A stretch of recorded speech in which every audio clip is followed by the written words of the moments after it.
This is the Lone Crater YouTube. We hope this video helps. In this video, I will explain how to make wine vinegar, step by step. First, gather your essential supplies. You'll need a clean, wide-mouthed glass jar, a breathable cover like cheesecloth, and a rubber band. Most importantly, choose a good quality, unpasteurized wine. Ensure its alcohol content is between 5 and 12% for the best results.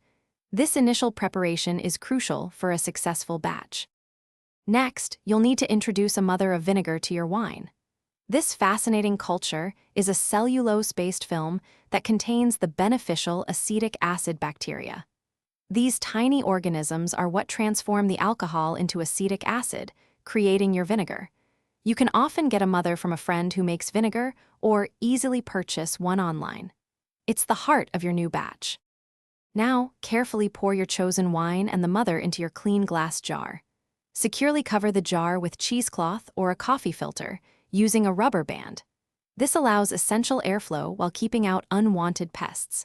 Find a dark, quiet spot in your home for fermentation. An ideal temperature range is between 60 and 85 degrees Fahrenheit, ensuring the bacteria thrive and work their magic. Over the next few weeks, regularly check your developing vinegar.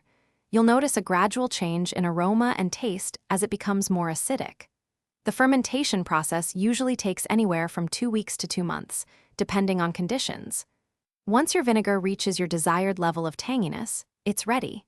Strain it, bottle it, and enjoy your delicious, homemade wine vinegar for many culinary adventures.